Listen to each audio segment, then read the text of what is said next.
WH questions. He walks very fast. সে খুব দ্রুত হাঁটে। ওকস ভার্বের ফর্মগুলো দেখে নিই। ওক বা ওকস অর্থ হাঁটা, প্রেজেন্ট টেন্স বা ভার্ব 1। ওকড পাস্ট টেন্স বা ভার্ব 2। ওকড পাস্ট পার্টিসিপল বা ভার্ব 3। দেখা যাচ্ছে ওকস প্রিন্সিপাল ভার্ব এবং প্রেজেন্ট ইনডেফিনিট টেন্স। ওকস ভার্বের সাবজেক্ট হি। সে কিরূপে হাঁটে? ভেরি ফাস্ট বা খুব দ্রুত।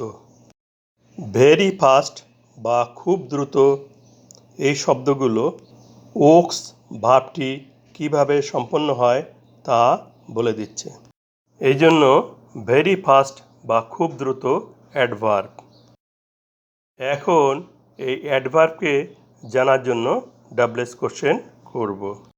অ্যাডভার্বকে জানার জন্য ডাবলএস কোশ্চেন করতে হাউ ব্যবহৃত হয়। অ্যাডভার্ব জানতে ডাবলএস কোশ্চেন করতে সম্পূর্ণ বাক্যটিকে পুনরায় বসাই। সেন্টেন্সটি প্রিন্সিপাল ভার্ব ওকস দ্বারা গঠিত, present indefinite tense. Present indefinite টেন্সকে ইন্টিগ্রেটিভ করতে সাবজেক্টের পূর্বে ডু বা ডাজ বসবে।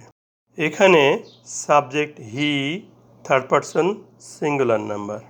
Subject third person singular number হওয়ায় অক্সিলারি ভার্ব ডাজ বসবে।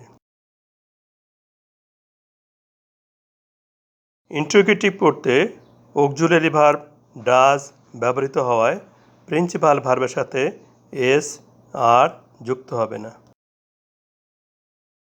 অ্যাডভার্ব জানতে ডাবলএস কোশ্চেন করতে অক্সিলারি ভার্ব ডাজের পূর্বে হাউ এসে বসবে। বাক্যে অ্যাডভার্বকে জানার জন্য ডাবলএস কোশ্চেন হাউ ব্যবহৃত হয়েছে, এই জন্য বাক্যে আর অ্যাডভার্ব বসবে না। এবং বাক্যের শেষে নোট অফ ইন্টারোগেশন বা প্রশ্নবোধক চিহ্ন বসবে। বাক্যটি হচ্ছে হাউ ডাজ হি ওক। সে কিরূপে হাঁটে? খুব দ্রুত বা ভেরি ফাস্ট।